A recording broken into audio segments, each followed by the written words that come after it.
میں اس غلط کاری کی ذمہ داری خود لیتے ہوئے استعفیٰ بھی دیتا ہوں کہ مجھے چوک میں پھانسی دے دی جائے۔ میں سمجھتا ہوں حکومت ہل کر رہ گئی۔ اچھا، وہ ذہنی مریض بھی بن گیا۔ سلیمان اکرم راجہ، پولیس نے انہیں گرفتار کیا۔ مولانا فضل الرحمان کی جب نام آتا تھا تو نیچے پتہ نہیں ایسے غلیظ جملے بھی لکھ دیتے تھے۔ یہ نہیں کہ وہ یہودی ایجنٹ کہتے تھے بلکہ دلائل دیتے تھے۔ کیا واقعی جب مفادات آپس میں مل جاتے ہیں تو پھر ایسے ہی لوگ مل جاتے ہیں؟ کہ ڈیزل کی قدر و قیمت میں بڑا اضافہ ہو گیا حضور، کہ پی ایس ایل کا میلہ جو ہے وہ آج سے سجنا شروع ہو گیا ہے۔ جی ناظرین السلام علیکم، میں ہوں قمر اقبال جتوئی اور آپ مجھے دیکھ رہے ہیں Q1 ٹی وی پر۔ باتیں بہت ساری ہیں مگر چند ایک بہت سنگین معاملات ہیں جن پر آپ سے بات کرنے اور تبادلہ خیال کرنے کا دل چاہا۔ آپ سے بات نہ کی جائے تو پھر کس سے کی جائے؟ آج ایک بہت بڑی پریس کانفرنس ہوئی ہے راولپنڈی میں کہ کمشنر راولپنڈی لیاقت علی چٹھا نے حکومت پر سنگین الزامات لگاتے ہوئے اپنے عہدے سے استعفیٰ دے دیا ہے۔ الزامات آپ نے سن لیے ہوں گے کہ مجھے مجبور کیا گیا کہ میں ان لوگوں کو جتوا دوں جو 80 ہزار کی لیڈ سے ہار رہے تھے۔ اس کے علاوہ انہوں نے یہ سارا الزام جو ہے وہ چیف الیکشن کمشنر پر اور عدالت عالیہ اور عدالت عظمیٰ پر بھی لگایا۔ لیاقت علی چٹھے نے کہا کہ میں اس غلط کاری کی ذمہ داری خود لیتے ہوئے استعفیٰ بھی دیتا ہوں اور اپنے آپ کو پولیس کے حوالے بھی کرتا ہوں، اور اس نے یہ بھی کہا کہ مجھے چوک میں پھانسی دے دی جائے مگر میرے ساتھ فلاں کو بھی پھانسی دی جائے تاکہ وہ بھی اس کام میں مکمل طور پر ملوث ہیں۔ انہوں نے یہ بھی کہا کہ میں جب اپنے ماتحت عملہ کو کہتا تھا کہ یہ غلط کام کرو تو وہ روتے بھی تھے۔ الزامات بہت سنگین ہیں۔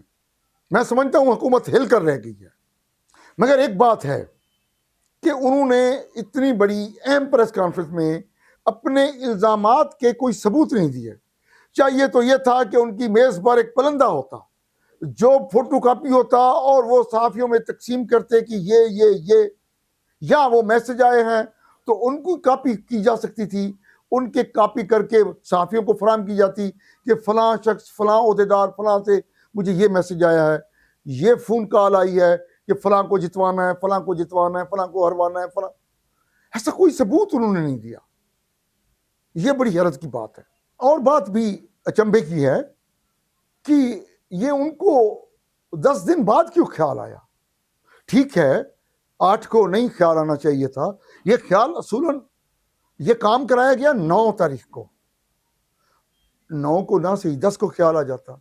یہ اتنے دنوں بعد خیال آیا ہے تو کچھ لوگ یہ بھی کہتے ہیں کہ کیونکہ پی ٹی آئی احتجاج کی کال دے چکی ہے، سڑکوں پر آ چکی ہے، تو صاحب موصوف کو اب خیال آیا ہے۔ اچھا، کچھ لوگ یہاں پر ان پر یہ الزامات بھی لگا رہے ہیں کہ کیونکہ وہ چند ماہ بعد ریٹائرڈ ہونے والے تھے اور وہ سمجھتے تھے کہ میں اس طرح فیمس ہو جاؤں گا اور آنے والی حکومت میں مجھے پھر کوئی بڑی اہم ذمہ داری مل جائے گی۔ بہرحال اس بات کی، اس الزام کی خود میں سمجھتا ہوں یہ کامن سینس کی بات ہے کہ اللہ کے بندو، کیا کمشنر کو یقین ہے کہ پی ٹی آئی کی حکومت آ رہی ہے، عمران خان آ رہا ہے، وہ پھر مجھے کوئی اہم ذمہ داری سونپ دے گا؟ یہ بہرحال کریم قیاس ہے میرے نزدیک، یہ مطلب ایک غلط بات ہے۔ اور کچھ لوگ یہ کہہ رہے ہیں کہ اس کی ذہنی مریض ہے۔ اچھا، وہ ذہنی مریض بھی بن گیا، یعنی کہ اس نے یہ بھی کہا کہ میں خودکشی، میرا دل کرتا تھا میں خودکشی کر لوں، اس بات پر اسے ذہنی مریض قرار دے رہے۔ اللہ کے بندے، ڈپریشن جب ہوتا ہے نا، بڑے بڑے سیانے بندے بھی خودکشی کر لیتے ہیں۔ یہ بڑی زبردست ڈپریشن ہے، اور یہ جو دباؤ ہوتا ہے یہ بڑوں کو پارٹیاں تبدیل کرنے پر مجبور کر دیتا ہے۔ کیسی بس میں اس بات طرف نہ ہی جاؤں، کیونکہ وہ بھی نہیں گئے تو میں کیسے جاؤں۔ بہرحال ہم یہ ضرور مطالبہ کریں گے کہ کمشنر راولپنڈی لیاقت علی چٹھا کے الزامات کی اعلیٰ سطح پر تحقیقات ہونی چاہیے۔ اچھا، ایک اور بات بھی ہے کہ آج وہ اس موضوع پر کہ لاہور میں پی ٹی آئی نے کال دے رکھی تھی مبینہ دھاندلی کے خلاف، تو وہاں سے وہ بڑے معروف وکیل ہیں سلیمان اکرم راجہ، پولیس نے انہیں گرفتار کیا۔ اس کے علاوہ کچھ اور خواتین اور دیگر کارکن کچھ پریس کلب کے سامنے بھی جو لوگ احتجاج کر رہے تھے انہیں بھی گرفتار کیا گیا۔ ایک اور بات بڑی حیرت کی ہے ناظرین، آج میں 2 دنوں سے دیکھ رہا تھا کہ پی ٹی آئی والے حضرات جو ہیں وہ مولانا فضل الرحمان کی جب نام آتا تھا تو نیچے پتہ نہیں ایسے غلیظ جملے بھی لکھ دیتے تھے کہ بندے کو حیرت ہوتی تھی کہ یار پھر لوگ یہ صحیح کہتے ہیں کہ یہ قوم یوتھیا جو ہے یہ فلاں فلاں فلاں ہے، ہم اس معاملات اور اس فکر بازی سے اجتناب کریں گے، ہم کوئی ایسی بات نہیں کریں گے کہ کوئی بات ہو۔ بہرحال اور مولانا بھی یہودی ایجنٹ سے نیچے آتے ہی نہیں تھے، اور یہ نہیں کہ وہ یہودی ایجنٹ کہتے تھے بلکہ دلائل دیتے تھے کہ فلاں فلاں معاملہ ایسے ہے اور یہ عمران خان جو ہے یہ یہودی ایجنٹ ہے۔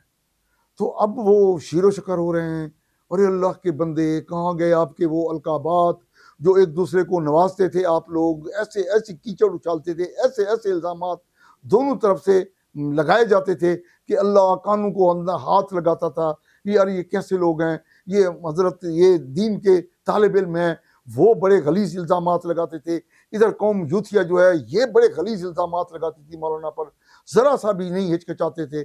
بہرحال یہ کیسے ہوگا، کیسے ایک دوسرے کو ہضم کریں گے؟ کیا واقعی جب مفادات آپس میں مل جاتے ہیں تو پھر ایسے ہی لوگ مل جاتے ہیں؟ اچھا، آپ کو ایک اور بات کا پتہ ہوگا، یقیناً آپ نے سن لی ہوگی، پڑھ لی ہوگی کہ ڈیزل کی قدر و قیمت میں بڑا اضافہ ہو گیا حضور۔ یہ وہ مولانا ڈیزل والی بات نہیں ہے، نہیں، میں نہیں ایسا نہیں کہہ سکتا۔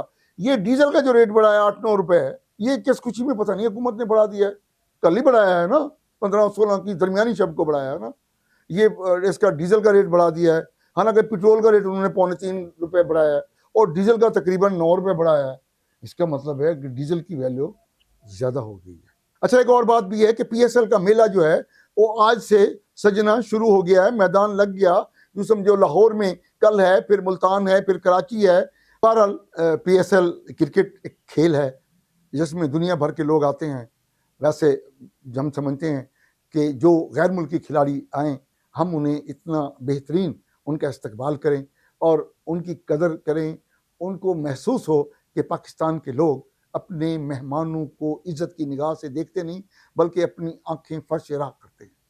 ہم پی ایس ایل کے تمام کھلاڑیوں کے لیے دعا گو ہیں کہ اللہ انہیں عزت سے نوازے اور یہ میلہ خیر و خوبی سے انجام پائے۔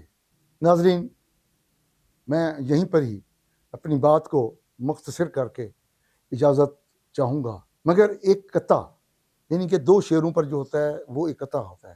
ایک قطعہ یاد آ گیا ہے، حالانکہ بارش نہیں ہو رہی مگر یاد جو آ گیا ہے کیوں نہ آپ کو سنا دوں۔ تیز بارش میں کبھی سرد ہواؤں میں رہا، ایک تیرا ذکر تھا جو میری صداؤں میں رہا، کتنے لوگوں سے میرے گہرے مراسم ہیں مگر تیرا چہرہ ہی فقط میری دعاؤں میں رہا۔ بہت شکریہ، تھینک یو ویری مچ۔